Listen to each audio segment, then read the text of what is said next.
Last episode, we kicked off season 2 talking about identity, which will be the theme for this entire season. So today we're just going to elaborate on that same concept of identity. I'm going to share my thoughts and my perspectives on establishing identity, finding identity.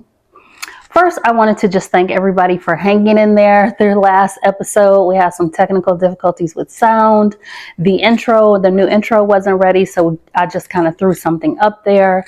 But through the summer, where I normally shoot these videos is in my home office, and I had water damage over the summer due to all of the great storms that graced us this summer. And it has literally taken them all summer to repair the water damage, which is why I'm in my main area. But being in this main area, it's kind of hard to control the sound because it's such an open space.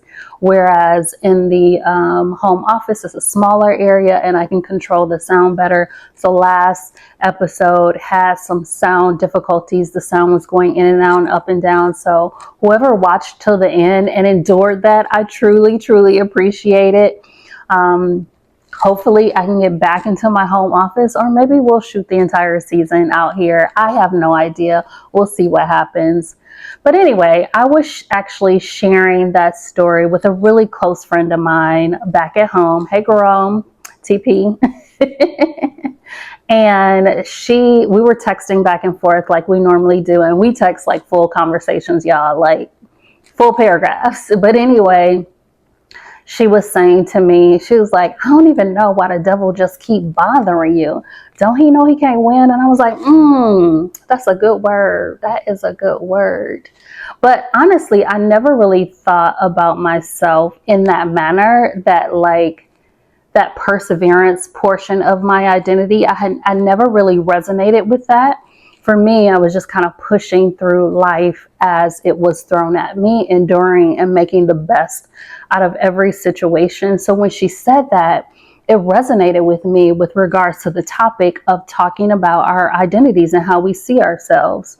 Additionally, in the articles that I mentioned in last episode, I was referred to as a risk taker, a trailblazer. I don't know if I'm any of those things. I don't even know if I really identify with any of those titles or labels. But clearly other people see me that way. So I'm working through some identity things myself.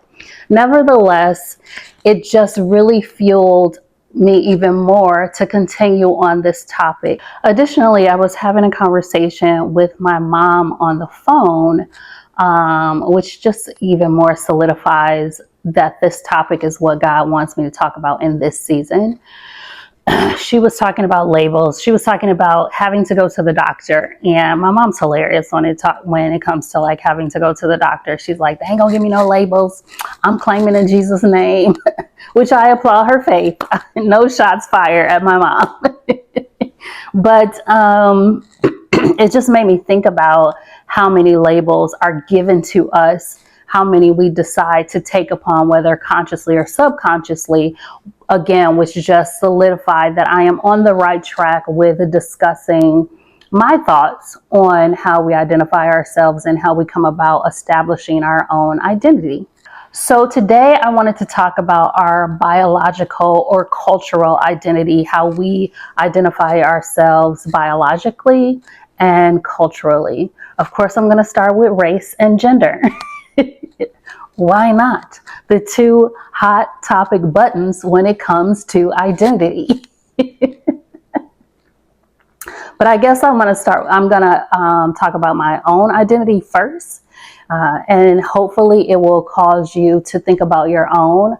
Of course, when you naturally see me with your eyes, the first thing you see are two things: that I am a Black woman, a Black female. I'm Black and I'm female. So you see my ethnicity and you see my gender, which all can be assumptions in this day and age.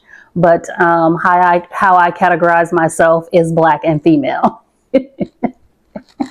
How I identify myself is Black and female. But in all seriousness, that is how I am received by the world initially, is I am Black and I am female. Those are the two things that you presume or know about me without even having a conversation, without even doing a Google search or encountering me in any arena, whether I'm at a conference or at an event of some type, or if you interact with me at a coffee shop or Target or what have you. What you'll notice about me first is that I am Black and I am female. Now, some could say that these are two labels that have been impressed upon me by society, but they're two labels that I am proud to carry. I love being female and I love being Black. I have no discrepancies against that. I have had a long journey with being Black and female. I mean, any Black woman who lives in this particular country would share with you that it is a challenge to be a Black female in this country. We are considered to be a double negative, being both female and Black, which is hard to maneuver through the educational system, and professionally it has been a challenge for me as well. However, those are two labels that I proudly proclaim and proudly accept as a part of my identity. And in some cases, that presumption of who I am never evolves. It never gets better. Even after the person knows me, they have solidified in their minds that who they thought I was based on my gender and my ethnicity is who I am, no matter how many conversations I have with them, no matter how many interactions or what they learn about me. They may always just see me as a Black female, and any stereotypes or labels that may be associated with those two titles or those two labels, where those two identifiers have brought about negative interactions. And when considering identity, we have to think about how we are received in the world based on those labels and those identifiers that we commit to, whether they are imposed by society rankings or whether they are decided by ourselves. We have to think about how they influence, impact, and how we engage the world based on those identifiers. I just finished reading this book called Token Black Girl by Danielle Prescott, and the Prescott sisters are pretty famous. I think one of them is on some reality show, and the other has worked in fashion for years, and she recently released this book, and it's called A Token Black Girl. And this book really resonated with me because a lot of the experiences that she shares, I have had myself with regards to the identifier or the label of being Black and female, and not being a specific type of Black, if there is such a thing. And what that experience has been and living through that. I have definitely been in situations and in circles, both professionally and socially, where I have been the only Black girl. I remember at one of my very first jobs in retail, I was working at the Gap, and I was actually the only Black girl on staff at that time. And I remember going to a staff party that one of the young ladies hosted at her home, realizing like, oh, I'm the only Black person in this room, in this house. And then thinking about my safety, like, oh, am I safe? Or is this about to be like a get out moment?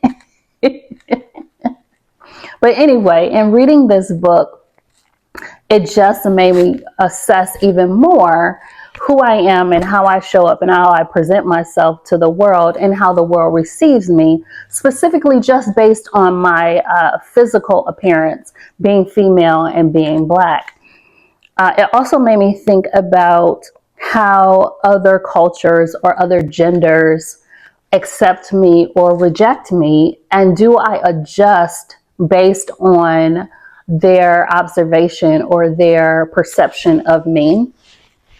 All things to assess, for all of us to think about as we learn ourselves and become more aware of who we are and how we identify ourselves and what our identity is.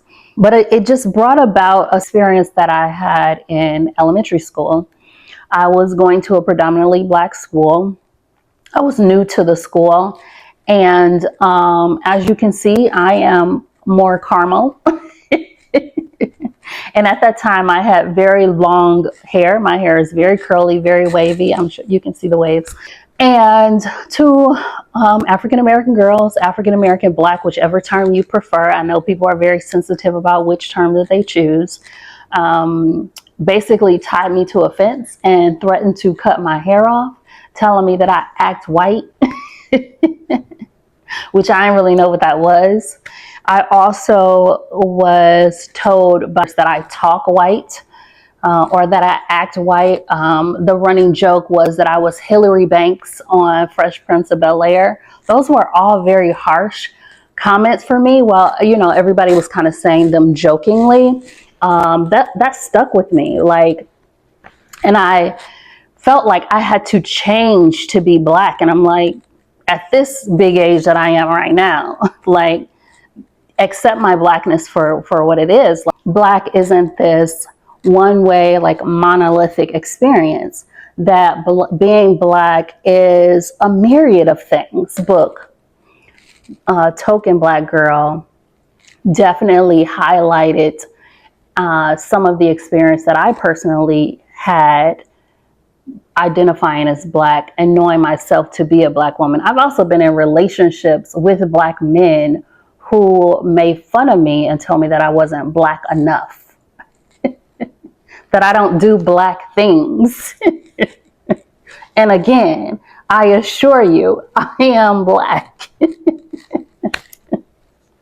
Anyway, when we think about and consider how we're showing up in the world, how we receive people, think about how your verbiage and your perception of them can leave a lasting impression on them.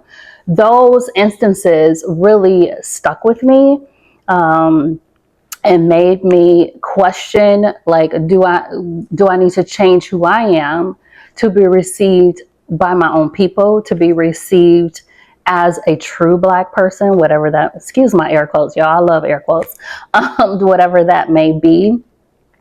At the end of the day, I consider myself Black. My birth certificate says that I am. And when I check the boxes, I check African American Black, okay, because I'm Black. If there was any confusion. I've had similar experiences with regards to gender. I have been told that I have a masculine energy, that I am strong-willed like a man. As a child, I was labeled as a tomboy because I preferred boy activities and more masculine clothing. As you can see, I'm in an Oxford shirt today, but I also have girly aspects about me. But no, you are not going to catch me in pink all day, and that's just not my personality. My mom claims that I loved pink when I was younger. I cannot recall that, but I trust her because, you know, she was there. I think maybe she just put me in a lot of pink. I don't know.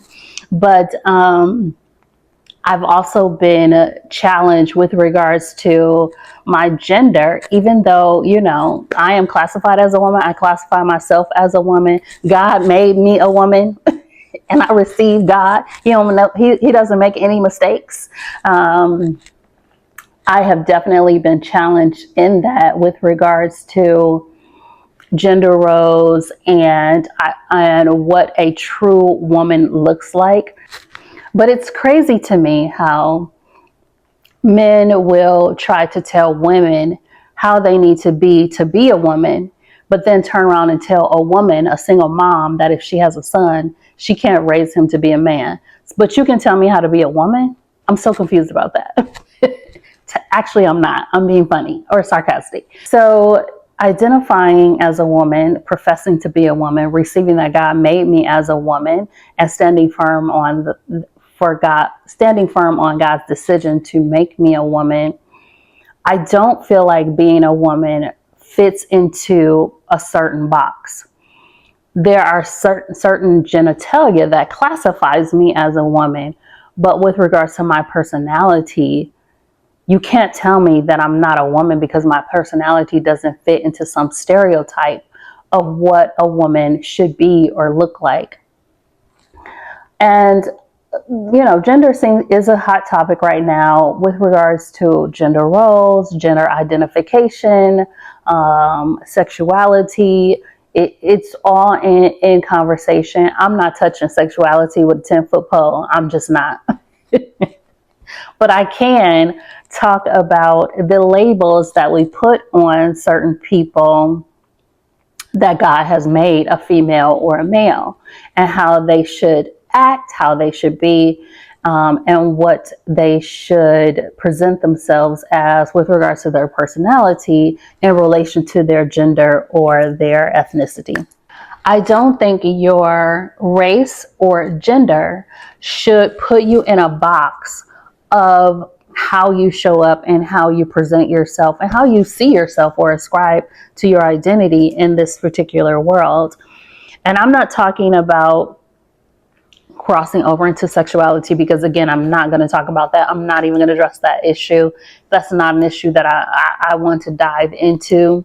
I just want us to really think about the biological and cultural and physical identifiers that we ascribe to and the ones that people impose on us, and how we can show up in the world and be our most authentic selves. Now, we've talked about gender and we've talked about race. Well, I've talked about my gender and my race. I hope that you will start to spark conversations with people, with your loved ones, people that are closest to you about gender and race, your own personal gender, your own personal race, and how that impacts your personality and how you identify yourself. I've shared mine. Now it's time for you to have a conversation about yours. Next, we're going to talk about culture, and not necessarily Black culture, like the culture that is related to your race, but the dynamic of your family unit and how that culture impacts how you identify yourself.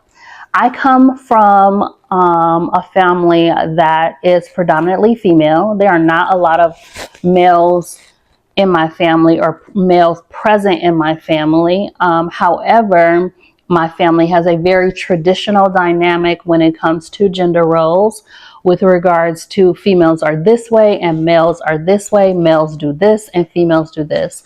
So what I mean by that is that females are domesticated, where we cook, we clean, we rear the children. Men go to work and they fix things. Growing up with that dynamic was challenging for me because I don't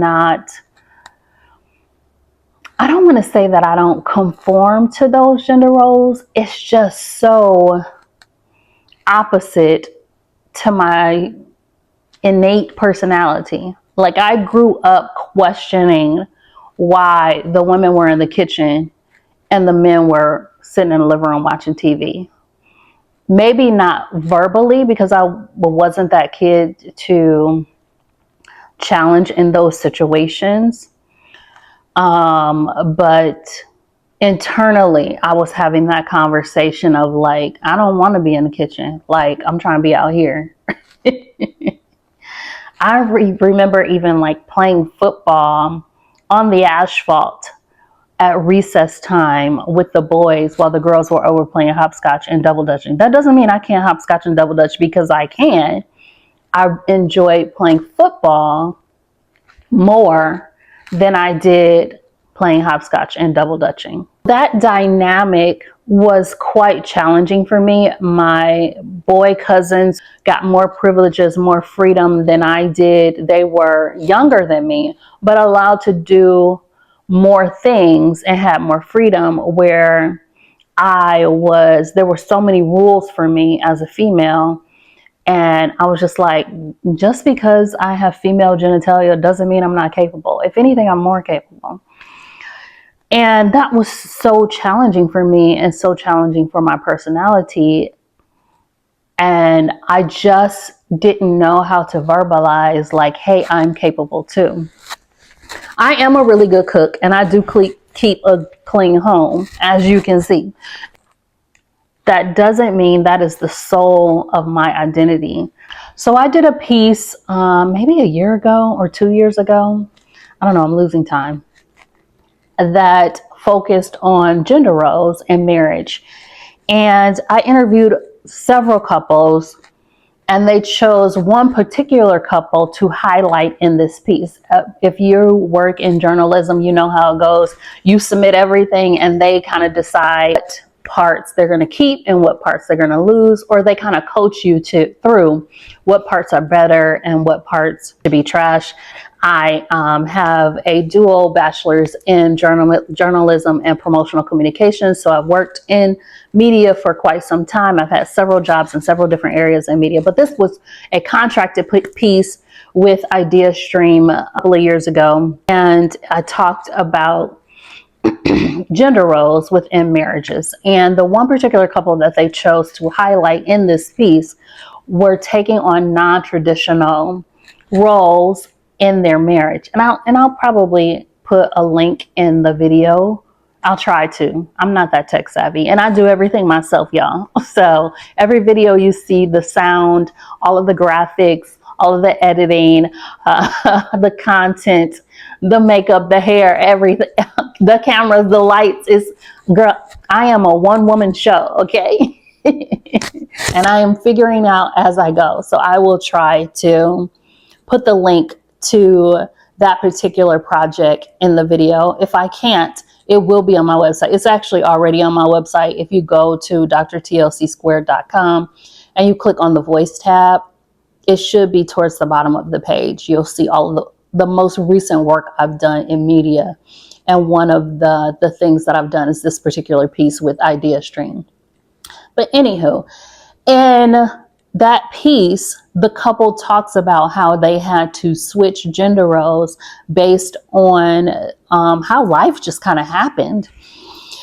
And I really wish that that was the conversation around gender and gender roles more often. I find that in having conversations with people, cultural dynamics of their family tend to be around a more traditional experience. No matter generation, I've had conversation with Gen Zs, I'm a Gen X, millennials, boomers. They tend to operate in a sense of traditionalism where the culture of the family is women are this way and men are this way. And I just feel like we need to change the conversation and change the narrative, because that's so stifling to so many people's personalities. Because I've worked in women's ministry, and I've had women come up to me and say like, hey, like, you're different. Are you going to change the conversation? And I'm like, I'm just one woman though. That's a lot of responsibility.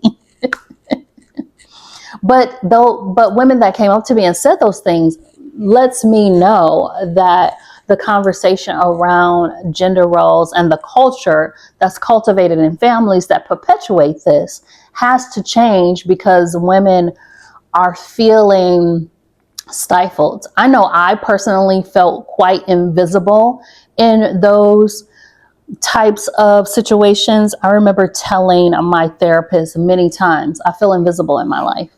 Like that my purpose can't just be, I'm here to take care of a man, prop up his dream, and I don't have any dreams of my own. I don't feel like a whole person. I kept saying that in many of my therapy sessions.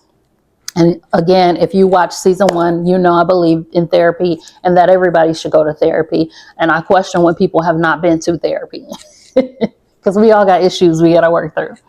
But anyway, with regards to the cultural dynamic of your family, that influences heavily your identity. Now, in my case, I just couldn't do it. Like, I just couldn't conform. And I will say that I had many failed relationships because I could not conform to the traditionalism of the gender dynamic in those type of situations. That kind of culture was suffocating to me and stifling to me. Now, I have no problem and taking care of my man if that's mutual. But if the sole responsibility is on me and then you're going to do nothing, I have a problem with that. I can't subscribe to that culture. Think about how your family dynamic has contributed to your own personal identity. How has your family culture, and not your race, but how your family lives, exists, and the dynamics of your family impacted who you are as a person and how you relate to other relationships in your life. So as we think about those physical, biological identifiers, whether they be your race, your gender, or your cultural makeup of your family, think about how it's influencing your identity and who you ascribe to be. What is your perspective on who you are? Again, I am going to suggest that you all journal. Y'all know I'm a huge proponent for journaling, a huge advocate for journaling. Journaling helps you work through your own thoughts. It puts it down on paper so you can actually see it. You can also do a whiteboard. I have 2 whiteboards actually that I use pretty frequently, that I write down my thoughts, feelings on the day, on experiences. I workshop different thoughts and feelings that I have about my life and how I'm experiencing life through my journals or through my whiteboard. So I strongly suggest those as you're working through your own identity. Just to recap, today we talked about identity with regards to our physical, biological, cultural identity, whether it be race, gender, or your family dynamic. I hope that you will take some time to think about how you process your own identity with regards to those elements, how you identify in the world, how you show up in the world, how you present yourself to the world, and which ones are you conforming to with regards to outside opinion of your particular gender or your particular race or your particular family dynamic. How is your family dynamic influencing you and how you show up in the world and how it impacts your personality? I truly, truly, truly think it is important for every person on this planet to get to know themselves. And the only way you can get to know yourself is to truly assess who you are and how the outside world is impacting who you are, how you came to be who you are, how you identify yourself, and how you move through the world. I hope that this has sparked some thought with you. I hope that it will spark deep conversation with the most immediate people in your life, the people closest to you, and it'll get you to have some thoughts because I have thoughts. Again, please, please, please like, follow, and subscribe. I truly appreciate all of you who tune in. Please bear with me as I work through all of the technical difficulties associated with the move into my main area and just me trying to figure things out, as this is not my area of expertise. I thank you for hanging in there. And as usual, you know that time is the rarest commodity that I think we have. So I thank you for sharing your time with me. I'm Dr. T. This has been another episode of Because I Have Thoughts. Thanks for tuning in. Have a great week.